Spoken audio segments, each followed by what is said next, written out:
Have you ever looked at your bank statement, seen a seemingly random $3 charge, and thought, wait, what's this for? Especially if you're a Commonwealth Bank customer? You're not alone. That little $3 fee, the one for over-the-counter transactions, has stirred up a lot of questions, a lot of frustration, and honestly, a lot of confusion. So, let's dive deep. Why did CommBank, one of Australia's largest banks, decide to implement this fee? Was it a sudden money grab? A necessary step for the future? Or something else entirely? Before we get into the why, let's set the stage.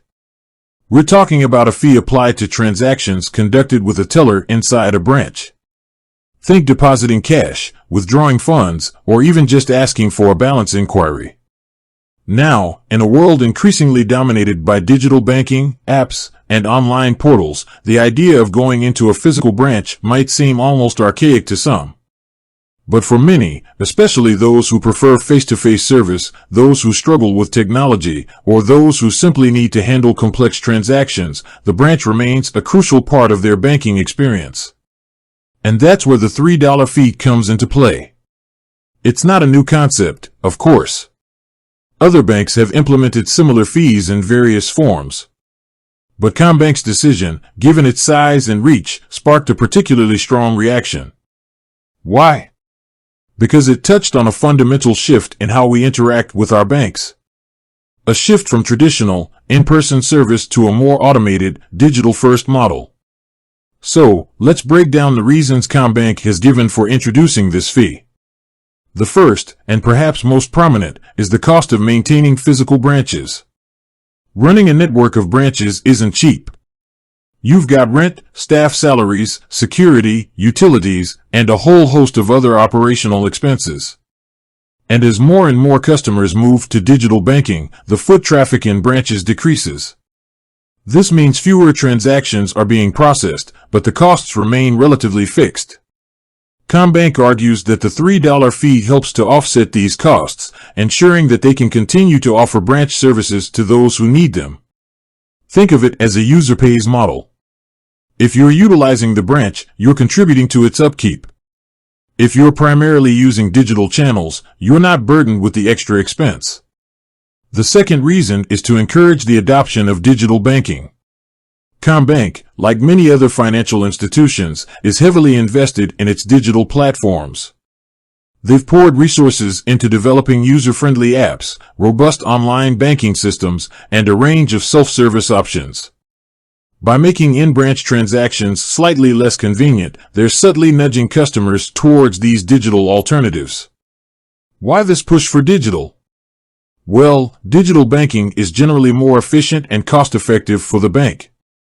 It reduces the need for manual processing, minimizes errors, and allows for greater scalability. It also offers customers greater convenience, with 24/7 access to their accounts and a wide range of features at their fingertips. But here's the rub. Not everyone is comfortable with digital banking. Some people, particularly older generations, may find it challenging to navigate complex apps or online portals. Others may simply prefer the personal touch of interacting with a teller. And then there are those who live in areas with limited internet access or unreliable connectivity, making digital banking practically impossible. This brings us to the third reason, or perhaps a consequence, of the fee. It's a way to segment customers. Essentially, CommBank is saying, if you want the convenience of in-branch service, you'll have to pay for it. This creates a two-tiered system, where those who are comfortable and capable of using digital banking get access to free or low-cost services, while those who rely on branches face additional charges. This segmentation raises concerns about accessibility and equity. Is it fair to charge a fee that disproportionately affects vulnerable groups, such as the elderly, those with disabilities, or those living in remote areas? CommBank has attempted to address these concerns by offering exemptions for certain customers, such as pensioners and those with disabilities. But the question remains, are these exemptions sufficient? Now, let's address the elephant in the room, profitability. Banks, including CommBank, are businesses. They're in the business of making money. And while they have a responsibility to serve their customers, they also have a responsibility to their shareholders. So, it's fair to ask, is the $3 fee simply a way to boost profits? The answer, as with most things, is complex. While the fee undoubtedly contributes to the bank's bottom line, it's unlikely to be a major revenue driver. The costs of maintaining a branch network are substantial, and the number of customers paying the fee is likely to be relatively small. However, the fee does send a clear message: CommBank is prioritizing digital banking.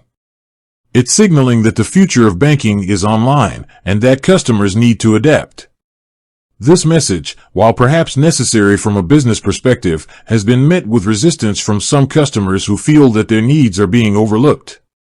The introduction of the $3 fee has also sparked a broader debate about the role of banks in society. Are they simply profit-making entities, or do they have a social responsibility to serve all members of the community, regardless of their technological capabilities? This is a question that doesn't have an easy answer. CommBank has defended its decision by emphasizing its commitment to investing in digital innovation and enhancing customer experience. They argue that the $3 fee is a necessary step towards building a more efficient and sustainable banking model. But critics argue that the fee is a regressive measure that penalizes those who are already disadvantaged. So, what's the takeaway? The $3 fee is not simply about a few dollars. It's about a fundamental shift in how we interact with our banks, a shift from traditional, in-person service to a more automated, digital-first model. It's about the costs of maintaining physical branches, the push for digital adoption, and the need to balance profitability with social responsibility. It's also about the changing expectations of customers. As digital natives become the dominant demographic, the demand for in-branch services is likely to continue to decline. But for those who still rely on branches, the $3 fee represents a tangible cost, a reminder that the world of banking is changing rapidly. Ultimately, the success of this fee, and the broader shift towards digital banking, will depend on how well banks like CommBank can address the concerns of their customers, particularly those who are most vulnerable. Can they provide adequate support and training for those who struggle with technology? Can they ensure that digital banking is accessible to everyone, regardless of their location or circumstances? These are the questions that CommBank and other banks will need to grapple with in the years to come. The $3 fee is just one piece of a much larger puzzle, a puzzle that reflects the complex and evolving relationship between banks and their customers. With that said, thanks for watching, and until next time.